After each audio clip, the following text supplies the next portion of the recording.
বন্ধুরা, সিভিতে রেফারেন্স দেয়া নিয়ে আমাদের মধ্যে নানা ধরনের কনফিউশন কাজ করে। এর মধ্যে সর্বপ্রথম যে কনফিউশনটা কাজ করে সেটা হচ্ছে আমি কি সিভিতে রেফারেন্স দিব নাকি দিব না। আরেকটা হচ্ছে যে আমি সিভিতে রেফারেন্স যদি দেই আমি কার রেফারেন্স দিব, দেন হচ্ছে আমি কয়টা রেফারেন্স দিব। এই প্রশ্নগুলোর বা এই কনফিউশনগুলোর সলিউশনটাই আমি দিচ্ছি এই ভিডিওতে। প্রথম যে কনফিউশনটা যে আমি আসলে সিভিতে রেফারেন্স দিব কি দিব না। দেখুন, একটি প্রফেশনাল সিভির ক্ষেত্রে বা একটি স্ট্যান্ডার্ড সিভির ক্ষেত্রে রেফারেন্স হচ্ছে সম্পূর্ণ অপশনাল, একদম অপশনাল একটা পার্ট। কেন অপশনাল? আপনি যখন একটা সিভি কোথাও সাবমিট করছেন তখন আপনি ইন্টারভিউ কল পাওয়ার জন্য কিন্তু সাবমিট করছেন, সরাসরি চাকরির জন্য না। অর্থাৎ আপনি সিভি দেওয়া মাত্র আপনার চাকরি হয়ে যাচ্ছে না, আপনাকে একটা কোম্পানি ইন্টারভিউতে রাখছে। তো প্রথমেই আপনি এইটুকু আগে ক্লিয়ার হয়ে নেন যে আপনার ইন্টারভিউ কল পাওয়ার জন্য কি আপনার রেফারেন্সের দরকার আছে? কখনো না। আপনার ইন্টারভিউ কল পাওয়ার জন্য প্রয়োজন আছে আপনার এক্সপেরিয়েন্স, আপনার অ্যাচিভমেন্ট, আপনার স্কিল ইত্যাদি ইত্যাদি। এখন কথা হচ্ছে তাহলে রেফারেন্সের ব্যাপারটা সিভিতে কেন আসছে? এটা প্রচলিত হয়ে আসছে, ভুল হোক সঠিক হোক, এটা একটা আগের প্রচলন বা ট্র্যাডিশনাল যেটাকে বলে। আর রেফারেন্সের যে ব্যাপারটা সেটা তাহলে আসলে কি? দেখুন, এইচআর এর ভাষায় রেফারেন্স চেক বলতে একটা কথা আছে, সেটার মানে হচ্ছে যে কোনো একটা কোম্পানি যদি আপনাকে তাদের রিক্রুটমেন্ট প্রসেসের মাধ্যমে আপনাকে সিলেক্ট করে থাকে তাদের কোম্পানিতে জব দেওয়ার জন্য, তখন সে কোম্পানি আপনার রেফারেন্স চেক করতে পারবে।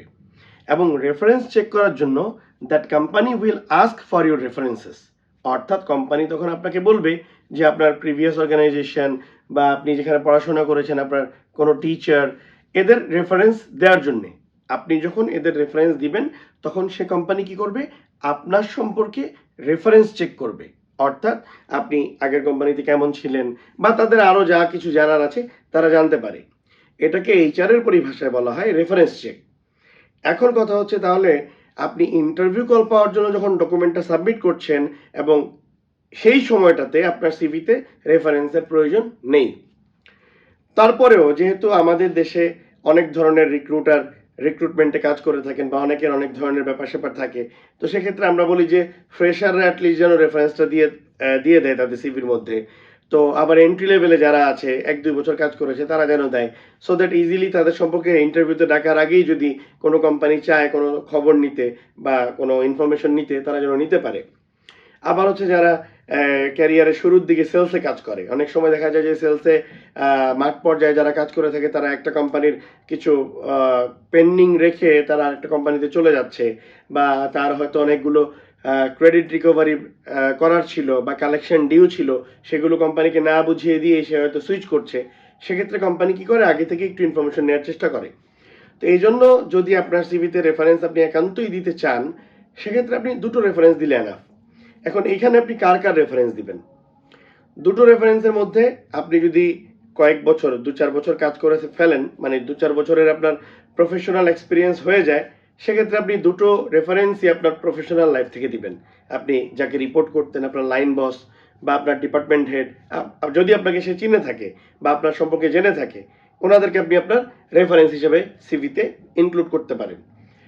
তবে যাকে আপনি সিভিতে রেফারেন্স হিসেবে অ্যাড করবেন, চেষ্টা করবেন তার পারমিশন নিয়ে নেয়ার। আর যারা ফ্রেশার আছেন তারা যখন সিভিতে রেফারেন্স অ্যাড করবেন তখন অবশ্যই আপনার ডিপার্টমেন্টের লেকচারার, প্রফেসর, অ্যাসোসিয়েট প্রফেসর বা অ্যাসিস্ট্যান্ট প্রফেসর, ওনাদেরকে, অর্থাৎ আপনার ফ্যাকাল্টিতে যারা ছিলেন ওনাদেরকে আপনার সিভিতে রেফারেন্স হিসেবে দিবেন এবং অবশ্যই ওনাদেরকে অবগত করবেন। সো রেফারেন্স এটা অপশনাল ব্যাপার, তবে কিছু কিছু ক্ষেত্রে যদি দিতে হয় সেক্ষেত্রে হচ্ছে দুটো রেফারেন্স দিবেন এবং ওনাদের রেফারেন্সগুলো দিবেন, আর যার রেফারেন্স দিবেন তাকে অবশ্যই ইনফর্ম করে নেবেন। আশা করছি এ নিয়ে আর কোনো কনফিউশন থাকবে না। আর অবশ্যই জবে প্রফেশনাল সিভি দিয়ে আবেদন করবেন। আর প্রফেশনাল সিভি বানানোর বিশ্বস্ত জায়গা হচ্ছে এইচআর পারসেপশন। Thank you.